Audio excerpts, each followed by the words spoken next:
तुम हैरान होगे, बुद्ध से कोई भी बात पूछी जाए वो उस उत्तर को 3 बार देते थे। माने अगर एक पैसेज जवाब दिया तो उसी को वो second time and then again third time ही वुड से इट। पुराने जो पाली भाषा में बुद्ध के धम्म सूत्र हैं या डायमंड सूत्रा है, अगर आप इनको पढ़ें तो रेपिटेशन लगती। Everything is written 3 times. कोई भी बात बुद्ध ने बोली है तो 3 बार। कारण बुद्ध 3 ही बार बोलते थे। कारण एक बार में सुनता नहीं, दूसरी बार में समझ नहीं आता, तीसरी बार में उम्मीद है कि अब कुछ रजिस्टर बात हो गई होगी।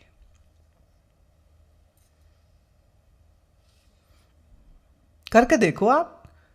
Last people are just lost in their own mind. अपने मन के विचारों में ही खोए रहते हैं। आदमी सुनता नहीं है। जब सुनता नहीं तो समझेगा कैसे? जब समझेगा नहीं तो मनन कैसे करेगा? जब मनन नहीं कर पाएगा तो जिंदगी में उसे इंप्लीमेंट कैसे करेगा? तो बुद्ध हर बात को 3 बार कहते। आप करके देखिए। Just be little observant of people's behavior around you. You will notice this, that people are lost. गुम अपने विचारों में खोए रहते हैं। मन कुछ ना कुछ सोचे जा रहा, सोचे जा रहा, सोचे जा रहा, सोचे जा रहा। तो जो इतना सोच का पर्दा बना हुआ है, उस पर्दे से किसी के बोले हुए शब्द मन तक पहुंच ही नहीं पाते। तो सूत जी कह रहे 3 बार कहता हूं इस बात को। गुरु ही देव है, गुरु ही धर्म है, गुरु ही मेरा सर्वस्व है और गुरु में ही मेरी निष्ठा है। इससे अधिक मैं और क्या कहूं? इससे अधिक मैं और कुछ कह नहीं सकता, पर इस बात को मैं 3 बार बोलता हूं। समुद्रे वे यथा तोयम क्षीरे क्षीरम घृते घृतम भिन्ने कुंभे यथा आकाशम तथा आत्मा परमात्मनि। जिस प्रकार सागर में पानी, दूध में दूध, घी में घी, अलग अलग घटों में आकाश एक और अभिन्न है, उसी प्रकार परमात्मा में जीव आत्मा एक और अभिन्न है। सागर क्या है? पानी है। आपने कुछ दूध पतीले में रखा था और किसी ने कहा कि नहीं आज थोड़ा दूध ज्यादा आ गया है, तो आपने उसी दूध के पतीले में वो दूध मिला दिया। और मुझे बताइए, एक बार दूध में दूध मिल जाए तो आप क्या फर्क कर सकोगे कि ये पहले वाला दूध है और ये अभी वाला दूध है? तो मिल जाएंगे। दोनों का स्वरूप एक है, सफेद है, तरल है, मीठा है। जब दूध एक ही है तो मिला दीजिए तो आप उसको भेद नहीं कर सकेंगे। घी में घी, घी के एक एक दाने में घी होता है, घी के एक एक कण में भी घी होता है। जैसे सागर की एक एक बूंद में भी सागर ही है, जल ही है। अलग अलग घट में आकाश एक ही है। यहां घट का अर्थ क्या है? घड़ा। आकाश का अर्थ है खालीपन, द एम्प्टी स्पेस। आप 10 घड़े रखिए, मिट्टी के 10 घड़े रखिए। घड़े की शेप चाहे अलग अलग हो, नो प्रॉब्लम, लेकिन उस घड़े के मध्य में, अंतर में जो स्पेस है वो 1 होगी कि 10 होगी?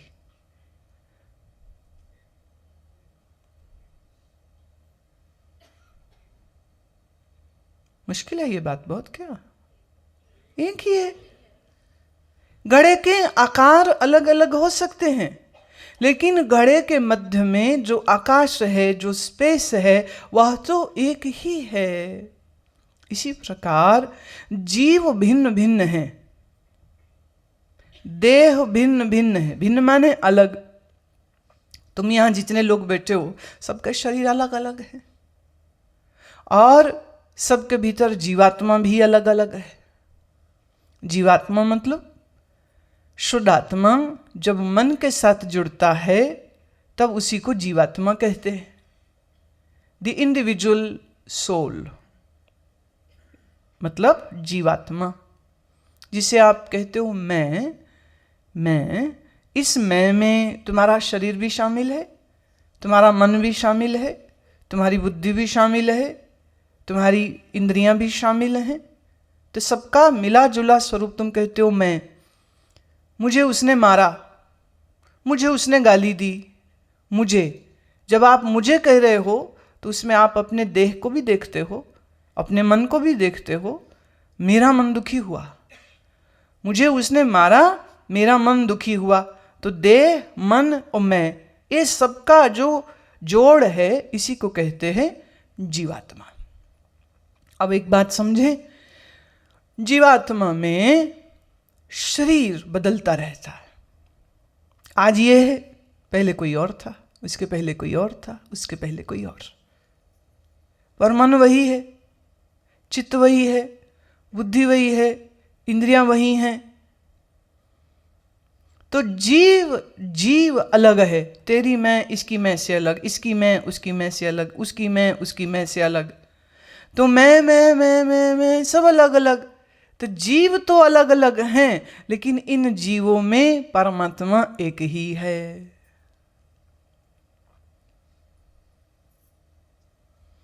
सब में जोत जोत है सोय, तिस दे चानन सब में चानन होए।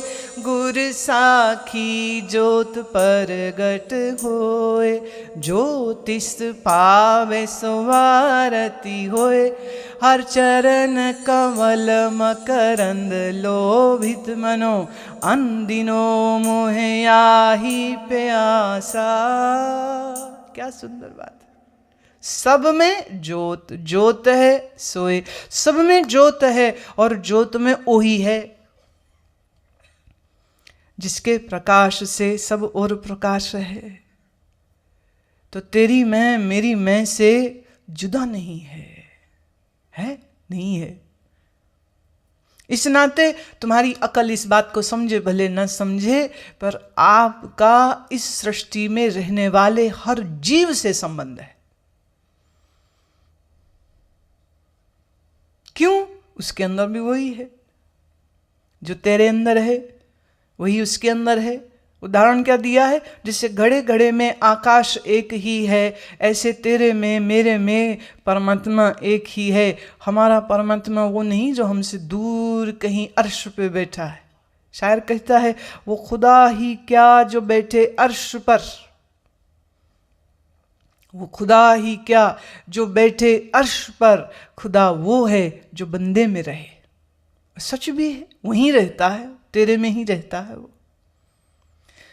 तो तेरा मेरा, मेरा तेरा, मेरा तेरा, तेरा मेरा रिश्ता जुड़ा हुआ है। आप सामाजिक संबंधों की बात सोचते हो, हम आत्मिक संबंध की बात करते हैं।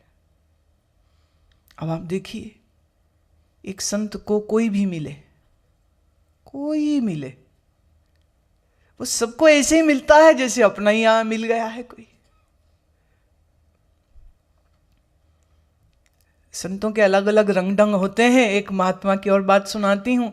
वो मुस्कुराते रहते थे सारा समय, मतलब कभी कभी लोगों को अजीब भी लगता था, अभी मुंह थकता नहीं इनका, मतलब कंटिन्यूसली स्माइलिंग, परमानेंट स्माइल उनके चेहरे पे रहती थी।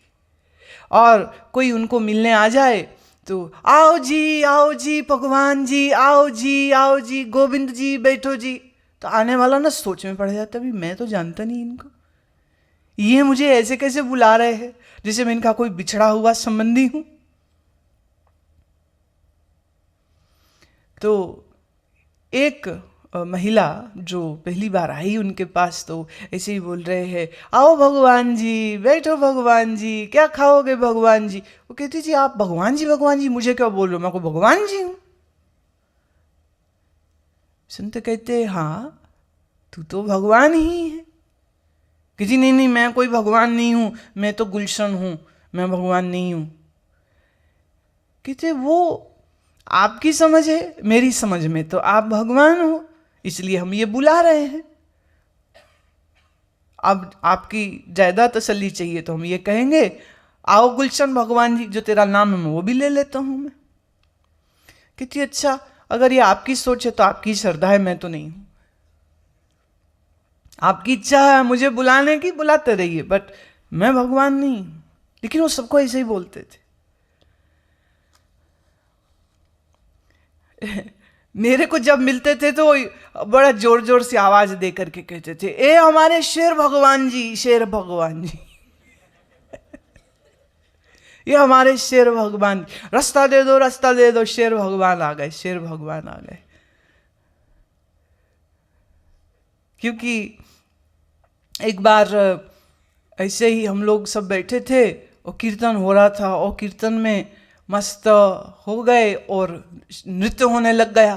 देखो, एक होता है तुम नाचते हो, एक होता है नृत्य होने लग जाए। ये होने वाली जो सिचुएशन है बड़ी डिफरेंट होती। जैसे अब मैंने भजन गाया तो एक यहाँ माता है, वो उठ के खड़ी होगी, वो डांस करती करती आ गई, मेरा गाना खत्म हुआ, डांस करती करती पीछे जाकर बैठी। अब ये ड्रामा है।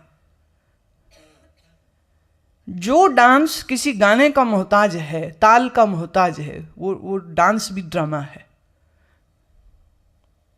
डांस असली वो है जहां ताल की आवश्यकता नहीं है, क्योंकि तुम्हारे श्वास ही ताल बन जाते हैं। और ऐसा नृत्य अगर शुरू हो जावे किसी का, तो वो जब बंद होगा तब बंद होगा। 8 घंटे में बंद हो, 2 दिन में बंद हो, 6 दिन में बंद हो। चैतन्य महाप्रभु का 6 महीने चलता रहा था। तो नृत्य हो गया।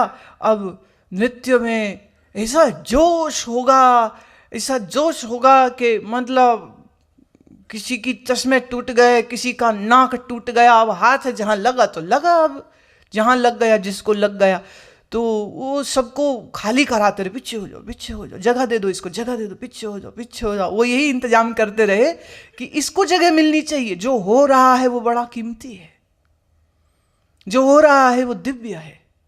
उस दिव्य नृत्य को होते रहना चाहिए, उसमें बाधा नहीं देनी चाहिए। तो वो रास्ते ही खाली कराते रहे। हाँ, आखिर में यह हुआ कि उस पूरे कमरे में अकेले वो रह गए कुर्सी पर, और मैं हूं, बाकी सब कमरे से बाहर, सब बाहर। तो उस दिन से उन्होंने मेरा नाम शेर भगवान रख दिया। बोले शेर भगवान। जब शेर उठे तो बाकी सब चूहे, गिद्दड़, बिल्लियों को निकलना पड़ता है, जंगल खाली करना पड़ता है। सबको भगवान बुला रहे, इसलिए कि सब में भगवान की अनुभूति उनकी है, उनकी दृष्टि ऐसी है। हर घट में अलग अलग आकाश नहीं, एक ही आकाश है। हर बूंद में अलग अलग जल नहीं, एक ही जल है। दूध के कण कण में दूध है, घी के एक एक जर्रे में जैसे घी है, ऐसे हम सब में वही परमेश्वर है।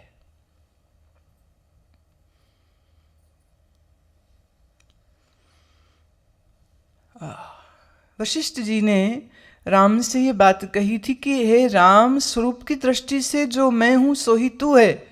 मैं भी शुद्ध ब्रह्म हूं, तू भी शुद्ध ब्रह्म है। पर किंचित मात्र तेरे अज्ञान को देखकर, मैं अज्ञान को स्वीकार करके मैं बनता हूं गुरु, और तू बन जा शिष्य। और अब हम ये लीला करते हैं गुरु चेला होने की। मैं सुनाऊंगा, तू सुनेगा, मैं सिखाऊंगा, तू सीखेगा।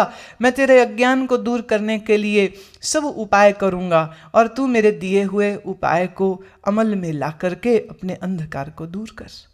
और ऐसे फिर इनका संवाद चला। राम जी का वैराग्य है योग वशिष्ठ के पहले प्रकरण में, और फिर उसके बाद वशिष्ठ जी का उद्बोधन है। उन्होंने जो कुछ समझाया सिखाया श्री राम को, वो सारा ज्ञान। तो जो आमूल योग वशिष्ठ ग्रंथ है, इसके शुरुआत में वशिष्ठ जी एक ही बात, सबसे पहली बात क्या कहते, तू भी ब्रह्म स्वरूप है, मैं भी ब्रह्म स्वरूप हूं, पर किंचित मात्र ज्ञान को स्वीकार करके मैं गुरु हूं हुआ और तू शिष्य हुआ, चल अब लीला कर लेते। तथैव ज्ञानवान जीव परमात्मनि सर्वदः, ऐक्येन रमते ज्ञानी यत्र कुत्र दिवानिशम्। इस प्रकार ज्ञानी सदा परमात्मा के साथ अभिन्न होकर, रात दिन आनंद विभोर होके सर्वत्र विचरते रहते। ज्ञानियों की, ब्रह्म ज्ञानियों की ये आंतरिक अवस्था का वर्णन है। जिसने अपने अज्ञान को दूर किया वो सदैव परमात्मा से अभिन्न होके रहते। ऐसे ही जैसे बूंद सागर में एक होके रहे, भिन्न होके नहीं, भिन्न माने अलग। When there is no difference in between a drop and an ocean, and drop knows this that I am ocean. एक वो बूंद है जो जानती नहीं कि वही सागर है, एक बूंद वो है जो ये जानती है कि मैं सागर हूं, एक बूंद वो है जो सोचती है मैं कैसे सागर को मिलूं, एक बूंद वो है जो ये जानती है मिलना क्या, मैं तो सागर में ही हूं। दोनों में बड़ा फर्क हो गया। एक बूंद वो जो अपनी एक बड़ी बूंद को माँ और एक उससे बड़ी बूंद को अपना पिता समझे और छोटी छोटी बूंदों को अपना बहन भाई समझे और एक कुटुंब बना के, एक परिवार बना के अपने आप को सागर से जुदा समझे। और एक बूंद वो है जो ये कहता है कि सागर ही मुझ में है, मैं सागर में हूँ और मेरा संबंध सिर्फ सागर से है और किसी से है ही नहीं।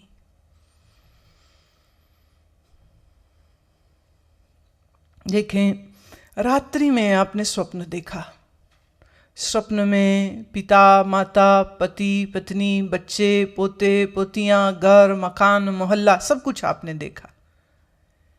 फिर आपकी आंख खुल गई, फिर सपना खत्म। अब सपने में जो बाप भाई माँ बेटा देखा था उनके लिए रोओगे क्या कि वो मर गए? कोई भी नहीं रोता। मुल्ला नसरुद्दीन की बात कहती हूँ। मुल्ला नसरुद्दीन सुबह सुबह उठा और उठते ही कह रहे, चल 90 ही दे दे, चल 90 ही दे दे, 90 ही दे दे, 90 ही दे दे। पत्नी कहती क्या हो गया, क्या हो गया? कहते अच्छा, ओहो अरे सपना था, सपना देख रहा था, सपने में खुदा कहता है मुल्ला मांग ले क्या चाहिए। मैंने कहा अल्लाह मियाँ आप क्या देते हो? बोले जो मांगेगा दे दूंगा, जो मांगेगा दे दूंगा। तो मैंने कहा 100 दिनार दे दे, 100 दिनार दे दे।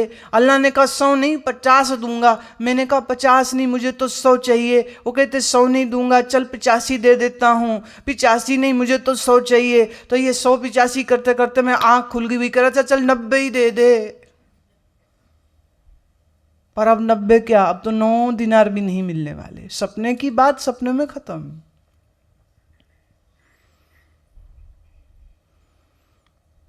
जिस परिवार को तू अपना परिवार, जिस संसार को तू अपना संसार मान रहा है, ये सिर्फ सपना है। जिस दिन तेरी नींद खुल गई उस दिन जानेगा कुछ है ही नहीं। जब तक तेरा स्वप्न चल रहा है, हाय मेरी माँ, हाय मेरा बाप, हाय मेरी माँ, हाय मेरा बाप, हाय मेरा क्या होगा, हाय मेरा क्या होगा, हाय मेरा क्या होगा, मैं ये कर लूँ मैं वो कर लूँ, कितने योजनाएं और कितने स्वप्न तुम देखते हो। पर तुम्हें अभी ये नहीं पता कि जो चल रहा है ये भी एक स्वप्न ही है।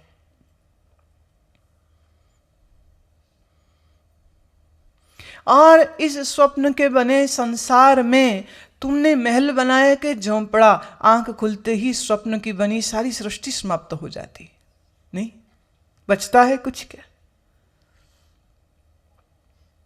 तुम सपना देखो कि तुम राजा हो गए हो, महल में रह रहे हो, बड़ा धन है, खजाना है तुम्हारे पास, और फिर आंख खुल जाए तो सपने का वो सारा राजमहल तो गया ही गया। तुम सोचो कि चलो जो सोने का मुकुट सर में पहना था मैं वो बचा लूं, कम से कम उतना ही बच जाए, जो कड़े जेवर हार माला मोती मूंगे पहने से कम उतना ही मैं बचा लूं। मानो तुम्हें सपने में ये ख्याल आ जाए कि ये सपना है और जल्दी ही टूट जाएगा, तो मैं जल्दी से समेट लूं सब कुछ। समेट पाओगे? कुछ भी नहीं समेट पाओगे। जैसे सपने के संसार का एक हिस्सा भी तुम समेट नहीं पाते हो, ऐसे ही तुम इस जगत के स्वप्न संसार का कुछ भी नहीं बचा पाओगे। Nothing, zero. आपने सपना देखा आपको नोबेल प्राइज मिल गया, आपने सपना देखा आपको भारत रत्न का अवार्ड मिल रहा है, राष्ट्रपति दे रहा है, आप ले रहे हो, आप बड़े खुश हो रहे हो, अब जाके सबको दिखाऊंगा, पूरे मोहल्ले में सिर्फ मेरे को ही भारत रत्न मिला है, और आंख खुल गई। उस अवार्ड फंक्शन की कोई फोटो बचेगी?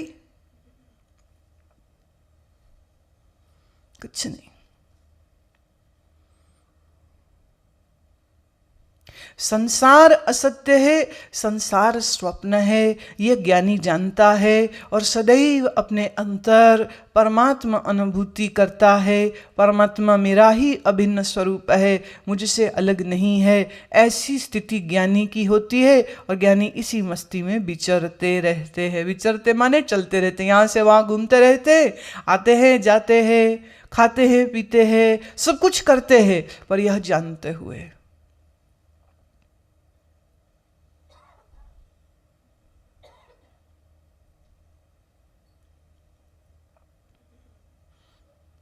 बहुत प्यारा वेदांत का गीत है।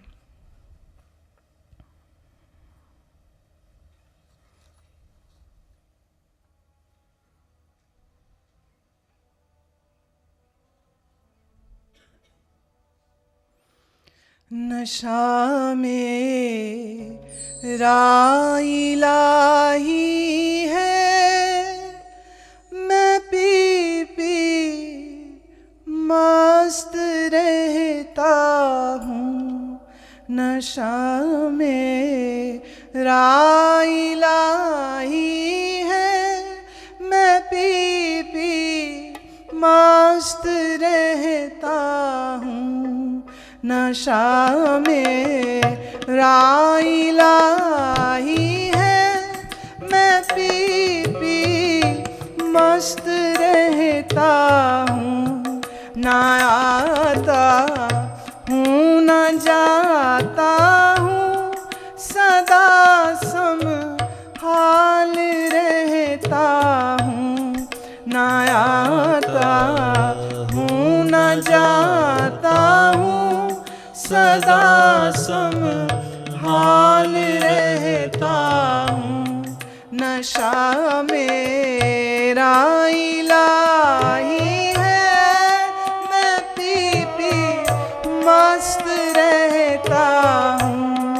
नशा में राई लाही है, मैं पी पी मस्त रहता हूँ। न आता हूँ न जाता हूँ, सदा संभाल रहता हूँ। न आता हूँ न जाता हूँ, सदा संभाल रहता हूँ। नशा में राई लाही है, मैं पी पी मस्त रहता हूँ।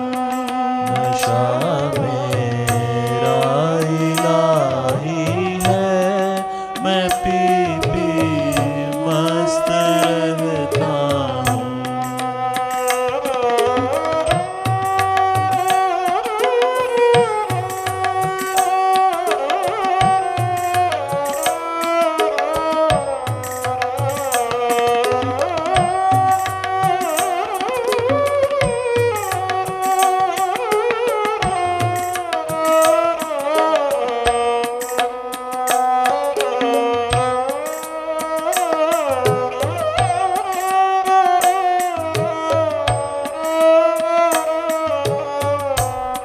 खुदी की मेख काटी है, दुई का खात्मा हुआ।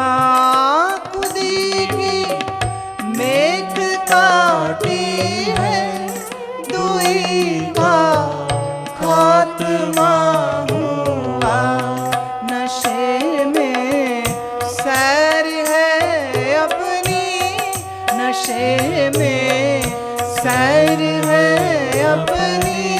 न आता हूँ न जाता हूँ, नशे में सैर है अपनी। न आता हूँ न जाता हूँ। नशा में राई लाही है, मैं पी पी मस्त रहता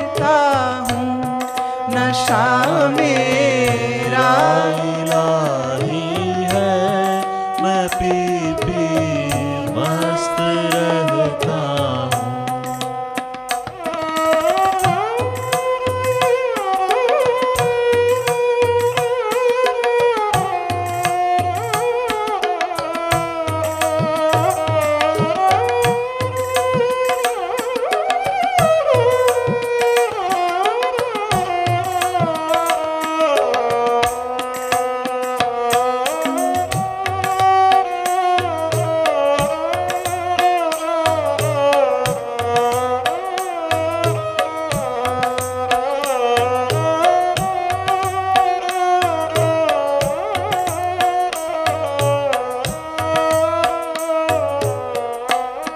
कभी चढ़ कर जो ना उतरे नशा मेरा इलाही है। कभी चढ़ कर के ना उतरे नशा मेरा इलाही है। कभी चढ़ कर के ना उतरे नशा मेरा इलाही है। जो चढ़ कर उतर जाता है, जो चढ़ कर उतर जाता है, उसे बदकार करता हूँ। जो चढ़ कर के उतर जाए, उसे बदकार करता हूँ। नशा मेरा इलाही है, मैं पी पी मस्त रहता हूँ।